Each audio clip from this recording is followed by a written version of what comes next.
샬롬. 7월의 세 번째 주일, 7월 18일 주일에 하나님의 평안으로 인사 전합니다. 찜통더위가 이어지는 한 주간 건강하게 보내고 계십니까? 오늘도 우리의 마음을 시원케 하는 하나님의 말씀에 귀를 기울이는 귀한 시간이 되었으면 좋겠습니다. 저희 살아나서 살리는 교회에서는 오늘도 사도행전 강해가 진행됩니다. 오늘은 사도행전 20장 9절에서 10절 말씀을 본문으로 하여 이 청년 아직 목숨이 붙어 있습니다 라는 제목으로 함께 강해를 나누도록 하겠습니다. 먼저 세 번역으로 준비된 본문을 함께 읽어보도록 하겠습니다. 유두구라는 청년이 창문에 걸터 앉아 있다가 바울의 말이 오랫동안 계속되므로 졸음을 이기지 못하고 몹시 졸다가 3층에서 떨어졌다. 사람들이 일으켜보니 죽어 있었다. 바울이 내려가서 그에게 엎드려 끌어안고 말하기를 소란을 피우지 마십시오. 아직 목숨이 붙어 있습니다 하였다. 아멘. 재난 영화에는 늘 극적인 장면이 등장합니다. 예를 들면 산사태나 토네이도 등 자연재해 때문에 난리가 난 마을을 수색하는 사람이 등장합니다. 절망과 눈물이 교차하던 그 마을에서 도저히 생존자가 더 남아있지 않을 것 같은 느낌이 드는 그때 갑자기 정적을 깨고 기뻐하며 외치는 소리가 들려옵니다. 여기요, 여기! 빨리 오세요! 사람이 있어요! 손가락이 움직여요! 사람이 있다고요! 빨리 오세요, 빨리! 저도 모르게 그 자리에 있는 듯 함께 구조대에게 재촉하기 시작합니다. 빨리 구해야 합니다. 아직 살아있다고 하네요. 빨리 구해야 합니다. 마음속으로 응원을 하기 시작합니다. 그리고 결국에 극적으로 구해내는 그 장면을 보면서 마치 나의 일인 듯 눈물도 흘립니다. 아직 살아있다. 저에게는 이 말이 늘 은혜롭고 감사하게 느껴지기 때문입니다. 제가 지금껏 들었던 가장 감동적인 생존자에 대한 이야기는 바로 이란에서 있었던 이야기입니다. 당시 동아일보에 나온 기사 일부를 읽어드리도록 하겠습니다. 72시간, 흙더미에 매몰된 사람이 생존할 수 있는 한계로 여겨지는 시간이다. 이란 남동부 케르만주 밤시에 지진이 강타한 지 만 3일을 넘어서는 29일 동틀 무렵 각국의 구조대원들은 추가 생존자가 발견되지 않자 철수를 준비하고 있었다. 그러나 72시간의 한계는 상식적 한계일 뿐이었다. 건물 잔해 속에서 생후 6개월 된 여자 아기가 건강한 상태로 발견됐다. 나심이라는 이름의 아기는 어머니 품에 꼭 안긴 채 가냘픈 목숨을 부지하고 있었다. 이란 국민들은 비탄 속에서도 기쁨에 들떴다. 하지만 무너지는 건물 파편으로부터 아기를 온몸으로 막았던 어머니는 숨진 지 하루가 지난 뒤였다. 특히 기사의 제목 때문에 더욱더 이 이야기가 오랫동안 기억에 남아있는 것 같습니다. 위대한 엄마의 품, 사신도 비켜갔다. 이란 매몰 현장 극적 구조. 물론 아이 어머니가 함께 살았다면 더욱 좋았겠지만 말입니다. 오늘 제가 이런 이야기들로 사도행전 20장 강해를 시작하는 이유는 바로 유두고라는 청년 때문입니다. 그리고 이 청년을 필두로 하여 2021년 청년들에 대한 이야기 때문입니다. 그리고 그 청년들을 품어주어야 할 교회에 대한 이야기이기 때문입니다.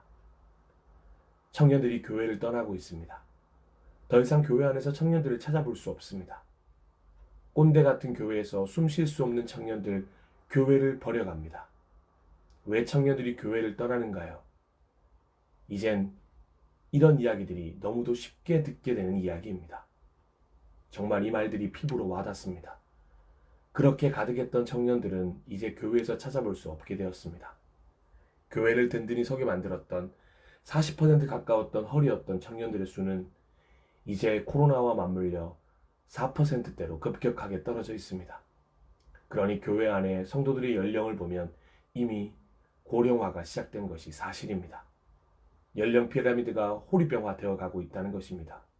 앞으로 시간이 흐르면, 좀 더 시간이 흘러가면 역삼각형 형태가 될 것이라고 말하는 분들도 있습니다. 그렇다면 우리는 분석만 하고 있어야 하는 것일까요?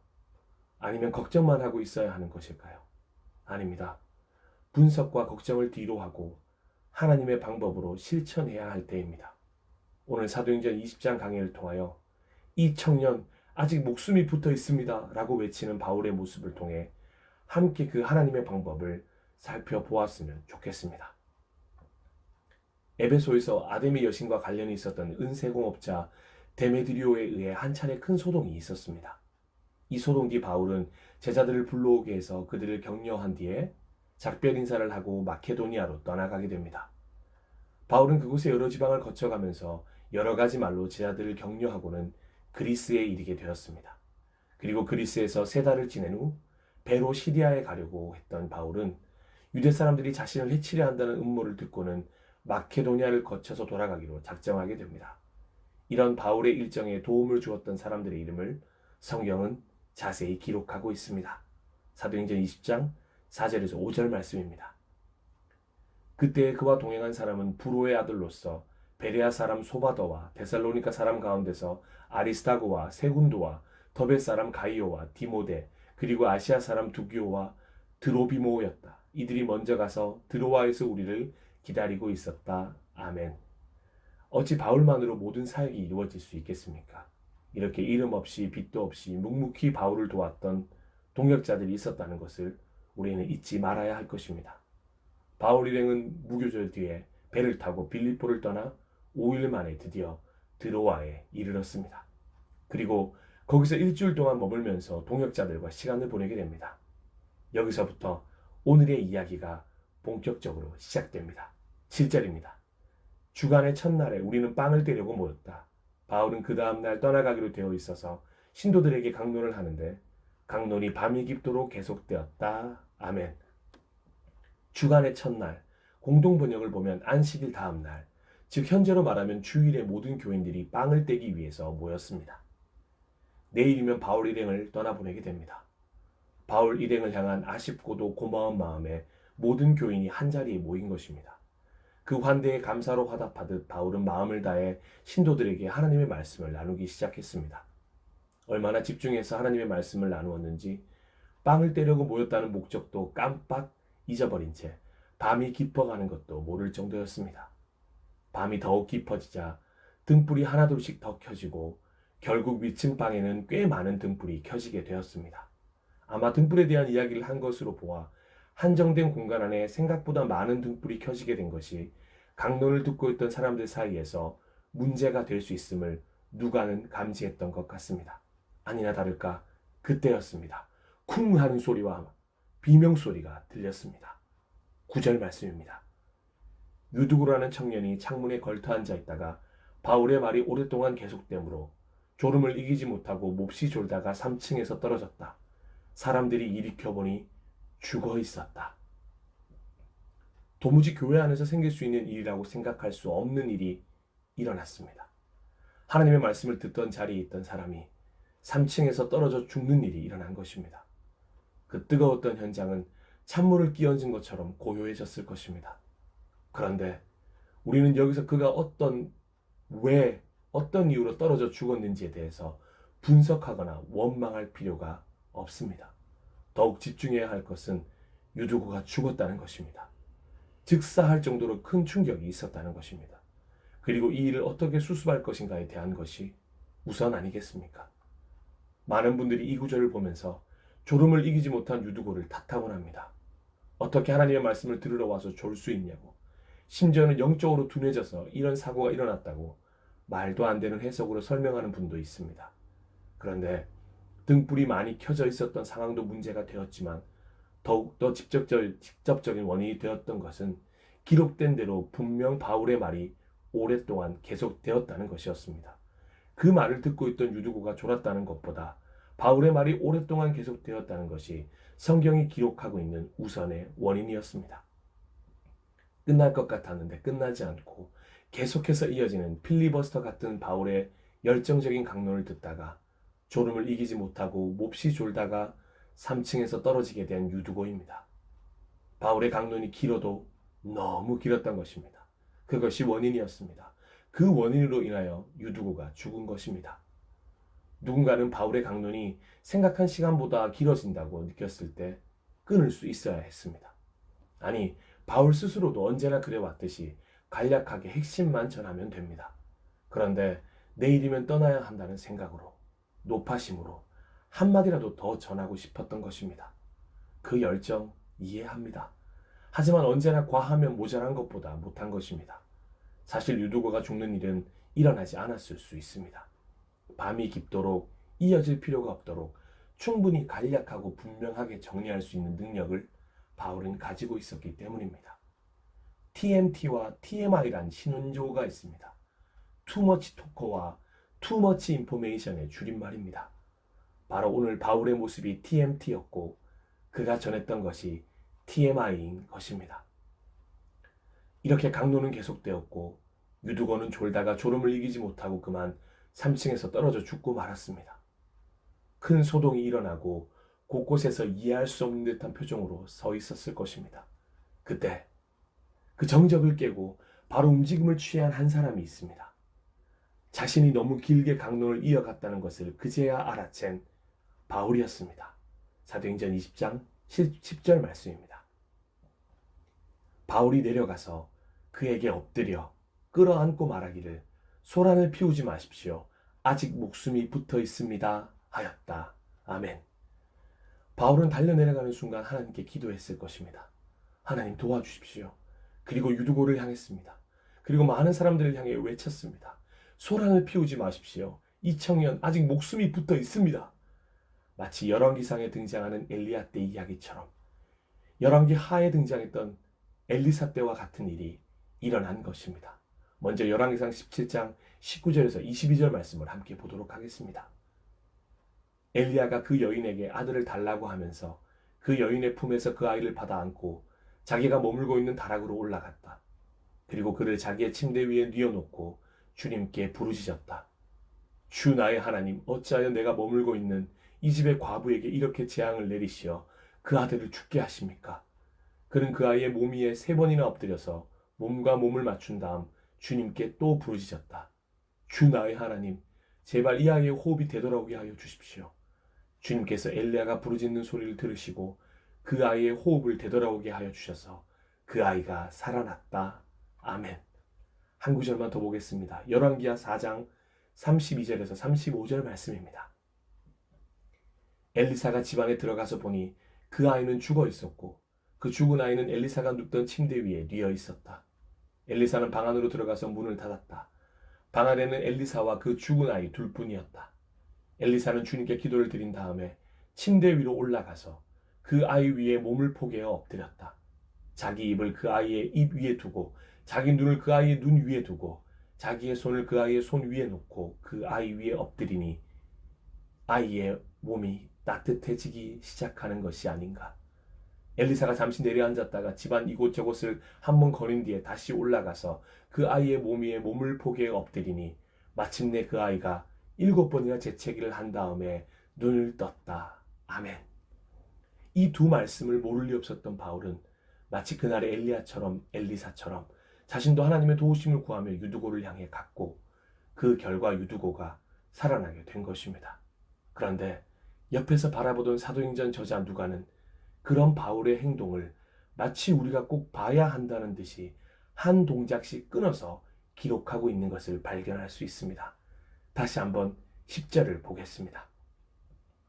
바울이 내려가서 그에게 엎드려 끌어안고 말하기를 소란을 피우지 마십시오.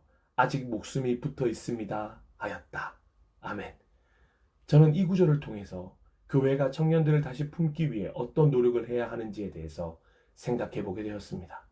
엘리야처럼, 엘리사처럼, 바울처럼 교회가 이 땅의 청년들을 다시 품어 이 청년 아직 목숨이 붙어 있습니다. 살릴 수 있습니다. 기적적으로 생존에 다시 일어서게 될 것입니다. 라고 선포하게 되도록 어떤 행동을 해야 하는지 누가가 바라본 바울의 행동을 따라가면서 함께 나누어 보도록 하겠습니다. 첫 번째 행동은 내려가서입니다. 바울은 유두고가 죽었다는 소리를 듣자마자 바로 달려 내려갔습니다. 잠시도 지체할 필요가 없었습니다. 여전히 위에 서서 교인들에게 지시한 것이 아닙니다. 내려갔습니다. 직접 유두고에게 내려갔습니다. 교회도 마찬가지입니다. 교회는 내려가야 합니다. 높이 올라 있는 강단에서 내려가 청년들에게로 가야 합니다. 사실 너무 오랜 시간 지체했습니다. 여전히 강단 위에서만 지시했습니다. 특별히 교회의 어른들이라고 불리는 목회자와 장로님, 권사님, 안수 집사님들을 포함한 분들이 강단 위에서만 지시할 것이 아니라 내려가 청년에게로 가야 한다는 것입니다. 2021년을 살고 있는 청년들은 잘 아시는 것처럼 M4 세대로 알려져 있습니다. 연애, 결혼, 출산 세 가지를 포기한 3포 세대를 넘어 취업과 내 집 마련까지 포기하는 5포 세대까지 불리기 시작했고, 결국 건강과 외모 관리까지 포기한 7포 세대, 인간관계와 희망까지 포기한 9포 세대, 꿈도 희망도 없는 삶에 비관하여 삶까지 포기한다는 10포 세대, 혹은 완포 세대, 점포 세대까지 와 있습니다. 연애, 결혼, 출산, 취업, 내 집 마련, 건강, 외모 관리, 인간 관리, 희망, 삶, 이 모든 것을 포기하고 싶은 세대가 바로 청년 세대라는 것입니다. 이런 청년들을 향해 손가락질만 하고 비난만 하고 계시겠습니까? 아니면 그들에게 내려가시겠습니까? 정말 매일을 죽어가는 것 같은 청년들에게 교회의 어른들은 자신의 자리에서 내려가 청년들에게로 가야 할 때인 것입니다. 자신의 자리에서 내려간다는 것이 어른들에게 참 어려운 일이라는 것을 충분히 이해합니다. 자신들도 이미 겪은 일을 왜 요즘 청년들은 이겨내지 못하는가 답답할 수도 있습니다. 하지만 지금은 비난해야 할 때가 아닙니다. 자신이 있는 제자리에서는 청년들을 향하여 어떤 말을 하더라도 들리지 않습니다.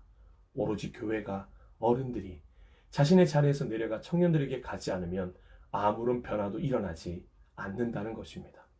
정말 진심 어린 조언을 해주고 싶으시다면 내려가야만 가능한 것입니다. 바울 역시 그럴 수 있었을 것입니다. 졸다가 떨어진 유두고를 안타까운 듯 비난할 수 있었을 것입니다. 아니면 그냥 자기 자리에서 하나님 앞에서 기도해서 유두고를 다시 살릴 수도 있었을지 모릅니다. 하지만 바울은 강론을 멈추고 뛰어내려갔습니다. 지금 자신이 하고 있는 강론보다 유두고라는 청년 그 한 명이 더욱 중요하기 때문입니다. 잃어버린 양 한 마리를 찾아 떠나시는 예수님의 모습이 떠오르지 않으십니까? 누가복음 15장 4절 말씀입니다. 너희 가운데서 어떤 사람이 양 100마리를 가지고 있는데 그 가운데서 한 마리를 잃으면 99마리를 들에 두고 그 잃은 양을 찾을 때까지 찾아다니지 않겠느냐. 아멘. 때로는 강단에서 하나님의 말씀을 전하는 것보다 직접 내려가는 그 행동이 훨씬 더 하나님의 말씀을 잘 전하는 방법이 될 수 있습니다. 그런 모습을 바울을 통해 우리 교회가, 교회의 어른들이, 목회자들이 배워야 할 것입니다. 특별히 사랑하고 존경하는 목회자 여러분에게 간절히 부탁드려 봅니다. 이제 그만 강단에서 내려오셔서 청년들에게 가셔야 할 때입니다. 더 이상 그 높은 강단에서 말만 하고 계시지 마시길 부탁드립니다. 원인을 분석하느라, 그 원인 분석을 위해 관련된 책을 찾아보느라 허비하고 있는 그 시간에 청년들 한 명이라도 더 찾아가 만날 수 있었으면 좋겠습니다. 내려 가셔야 합니다. 이어지는 두 번째 행동은 그에게 엎드려 끌어안고입니다. 바울은 자신의 자리에서 내려와 유두고에게 간 후 유두고를 감싸 안았습니다. 이 부분에 대한 설명은 공동번역이 참 멋지게 번역하고 있습니다. 함께 보시겠습니다. 바울로가 내려가서 그 청년을 부둥켜 안고 사람들에게 걱정하지 마시오 아직 살아있소 하고 말하였다. 아멘. 바울은 내려가서 유두고를 부둥켜 안았습니다. 부둥켜 안고, 아무리 들어도 계속 곱씹어 보아도 이 구절은 정말 좋은 구절인 것 같습니다. 그리고 안타깝지만 요즘 교회에서는 잘 찾아보기 힘든 구절입니다. 인정하기 싫지만 더 이상 교회는 부둥켜 안아주는 공동체가 아닙니다. 어느새 세상 논리가 침투하여 서로 비난하기 바쁘고 헐뜯기 바쁘고 나와 다름을 인정하지 못하고 나와 다르다고 하면 거부하기 바쁜 그런 공동체가 되어버렸습니다. 그 옛날 어린 시절 그렇게 부둥켜 안아주시던 교회 어른들이 없었다면 오늘날의 저라는 그리스도인은 없었을 것입니다. 힘들 때도, 외로울 때도, 어려울 때도, 기쁘고 행복할 때도, 잘못했을 때도 그 모든 상황 속에서 부둥켜 안아주는 교회가 있었기에 살아계신 하나님의 사랑을 느낄 수 있었던 것입니다. 바울은 그 하나님의 사랑으로 유두고를 부둥켜 안은 것입니다. 신기하게도 성경에서 이 부둥코 안고의 현장은 언제나 극적인 만남과 화해와 용서가 있었던 눈물바다였던 것을 찾아볼 수 있습니다. 먼저 창세기 33장 4절 말씀입니다. 에서가 달려와 야곱을 맞았습니다. 그는 야곱을 부둥켜 안으며 두 팔로 야곱의 목을 끌어안고 입맞추었습니다. 그들은 함께 울었습니다. 창세기 45장 14절도 있습니다. 그리고 나서 요셉은 친동생 베냐민의 목을 부둥켜 안고 울었다. 베냐민도 그의 목에 매달려 울었다. 이어 나오는 15절입니다. 요셉이 형들과도 하나하나 다 입을 맞추고 부둥켜 안고 울었다. 그제야 요셉의 형들이 요셉과 말을 주고받았다. 마지막으로 창세기 46장 29절. 요셉이 병거를 갖추어서 고센으로 가서 자기 아버지 이스라엘을 맞이했습니다. 요셉이 자기 아버지를 만나자 목을 부둥켜 안고 한참 동안 울었습니다. 아멘. 이 말씀들처럼 교회와 청년 사이에 부둥켜 안는 만남이 있어야 합니다. 교회의 어른들이 청년들을 부둥켜 안아주며 눈물로 화해하는 만남이 있어야 합니다. 서로가 서로에게 겨누었던 비판의 칼날을 내려놓고 용서와 화해의 현장이 되도록 서로 부둥켜 안아야 할 때인 것입니다. 그 첫 발걸음을 교회의 어른들이 먼저 내디뎌야 한다는 것입니다. 청년들이 무조건 잘했다는 거 아닙니다. 청년들도 분명히 달라지고 성숙해야 할 부분이 있을 것입니다. 교회와 어른들의 도움이 필요한 부분이 있다는 것을 청년들도 모르는 것이 아닙니다. 그런데 이 부둥켜 안아줌 없이 진행되는 조언은 그저 잔소리일 뿐이고 꼰대가 들려주는 말로만 받아들일 뿐입니다. 진정 서로의 언어가 진심 그대로 오고 가기 위해서는 세대 간의 소통이 이루어지고 교류가 생기기 위해서는 서로 존중하고 이해하고 용서하고 화해하는 만남의 현장, 부둥켜 안아주는 행동이 있어야 하는 것입니다. 마지막으로 세 번째 행동은 희망을 선포하는 것입니다. 바울은 부둥켜 안고 나서 유두고의 심장 소리를 느꼈을 것입니다. 분명히 죽었다는 이야기를 듣고 달려내려와 부둥켜 안았습니다. 하지만 하나님은 바울의 간절한 기도에 엘리사 때처럼 응답하셨음이 분명합니다. 유두고가 다시 살아났습니다. 할렐루야. 유두고의 심장 소리를 듣자 바울은 모든 사람들에게 이렇게 선포합니다. 소란을 피우지 마십시오. 아직 목숨이 붙어 있습니다. 이 청년 아직 목숨이 붙어 있습니다. 환호 소리가 이곳저곳에서 터져 나왔을 것입니다. 예수님이 부활하신 현장에 있지 못했기에 늘 궁금했던 부활의 현장을 경험하게 된 것입니다. 바울에게도 정말 은혜로운 체험이었을 것입니다.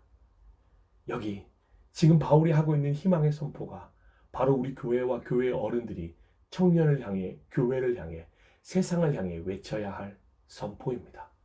청년들에게 내려가 청년들을 부둥켜 안고 희망을 선포해야 하는 것입니다. 부둥켜 안은 것까지는 좋은데 결론이 결국 불평이고 절망이라면 좋은 마무리가 될 수 없습니다. 교회 어른들이 먼저 청년의 희망의 씨앗이 되어 주어야 합니다. 세상은 청년들에게 내려가지 않고 손가락질하며 절벽으로 내몰며 청년들을 거칠게 대할 때 교회는 청년들에게 내려가 그들을 부둥켜 안고 아직 희망이 있노라 선포해야 하는 것입니다. 아무런 의미 없는 선포가 아닙니다. 청년들에게는 언제나 희망이 있습니다. 그 희망을 청년들 스스로가 발견하고 키워갈 수 있도록 도움을 주어야 하는 존재가 교회, 그리고 교회의 어른들 아니겠습니까? 청년들이 하나님의 살아계심을 통하여 여전히 인도하시는 하나님과 동행함으로 날마다 승리하는 삶을 살 수 있다는 믿음을 가질 수 있도록, 다시 할 수 있다는 희망을 꽃으로 피워내도록 교회와 교회 어른들의 간절한 기도와 후원이 필요한 것입니다. 그것이 희망의 선포가 될 것입니다. 그리고 결국은 그 희망의 씨앗을 뿌린 행동을 통하여 청년들의 희망이 아름답게 꽃피게 되므로 오히려 교회 어른들이 청년들로부터 위로를 받게 될 것입니다. 사도행전 20장 12절입니다. 사람들은 그 살아난 청년을 집으로 데리고 갔다. 그래서 그들은 적지 않게 위로를 받았다. 아멘. 저는 믿습니다. 다시 새벽 이슬 같은 주의 청년들이 돌아와 하나님의 이름을 높이며 교회를 든든히 세워가는 허리가 되어줄 것입니다. 주의 청년들이 한 손에 복음을 들고 한 손엔 사랑을 들고 이 땅을 치유하며 이 땅을 회복할 것입니다. 기성세대와 다음 세대를 이어주는 다리가 되고 동과 서 남과 북 상하 좌우를 이어주는 다리가 될 것입니다. 어제와 내일을 이어주는 현재가 될 것입니다. 사도행전 20장 강의를 마무리하도록 하겠습니다. 여전히 늘 계속해서 말씀드리지만 아직 늦지 않았습니다. 지금부터 바울이 유두고에게 보여주었던 행동을 실천하는 교회가 된다면, 행동으로 옮기는 교회의 어른들이 되어준다면 충분히 회복은 가능합니다. 부디 높은 강단에서 청년들에게 내려가 주십시오. 말만 하거나 지시만 해서는 불가능합니다. 자리를 박차고 일어나 그들 곁으로 가야 합니다. 그곳이 지금 내가 있는 곳보다 훨씬 낮은 곳이라고 할지라도 잃어버린 양을 찾아 나서는 예수님의 마음을 가지고 내려가야 합니다. 가능하시다면 지금 당장 내려가야 합니다. 그리고 내려가서 청년들을 부둥켜 안아주십시오. 먼저 손을 내밀어 주십시오. 이해하고 화해하고 용서를 구하며 다시 하나가 되도록 먼저 행동해 주십시오. 청년들이 마음이 열릴 것입니다. 그리고 조금씩 그들의 심장이 뛰는 것을 느끼게 되실 것입니다. 청년들을 향해, 교회를 향해, 세상을 향해 희망을 선포해 주십시오. 아직 목숨이 붙어 있습니다. 그렇다면 살아날 수 있습니다. 조그마한 불씨라도 살아있다면 다시 활활 타오르는 불이 될 수 있는 것입니다. 희망의 부채질이 필요합니다. 그 조그마한 불씨가 교회의 희망이 되어 돌아올 것입니다. 그리고 그 희망을 선포함으로 온 교회가 위로를 얻게 될 것입니다. 바로 그 청년들을 통해서 말입니다. 마지막으로 예수님이 하신 말씀 한 구절을 함께 나누고 싶습니다. 예수님의 이 선포처럼 오늘 7월 18일 주일 그리고 한 주간 이 땅의 청년들을 위해 함께 기도했으면 좋겠습니다. 그리고 교회가 바울과 같이 행동할 수 있도록 함께 기도했으면 좋겠습니다. 그리고 강해를 통하여 결심한 분이 혹시 있으시다면 지금 내가 만날 수 있는 청년에게 내려가 부둥켜 안고 희망을 선포해 주십시오. 그리고 그 청년을 통하여 위로받으시는 멋진 한 주가 되시길 소망해 봅니다. 누가복음 7장 12절에서 15절 말씀입니다. 예수께서 성문에 가까이 이르셨을 때에 사람들이 한 죽은 사람을 메고 나오고 있었다. 그 죽은 사람은 그의 어머니의 외아들이고 그 여자는 과부였다. 그런데 그 성에 많은 사람이 그 여자와 함께 따라오고 있었다. 주님께서 그 여자를 보시고 가엾게 여기셔서 말씀하셨다. 울지 말아라. 그리고 앞으로 나아가서 관에 손을 대시니 메고 가는 사람들이 멈추어 섰다. 예수께서 말씀하셨다. 젊은이야, 내가 내게 말한다. 일어나라. 그러자 죽은 사람이 일어나 앉아서 말을 하기 시작하였다. 예수께서 그를 그 어머니에게 돌려주셨다. 아멘. 함께 잠시 기도하도록 하겠습니다.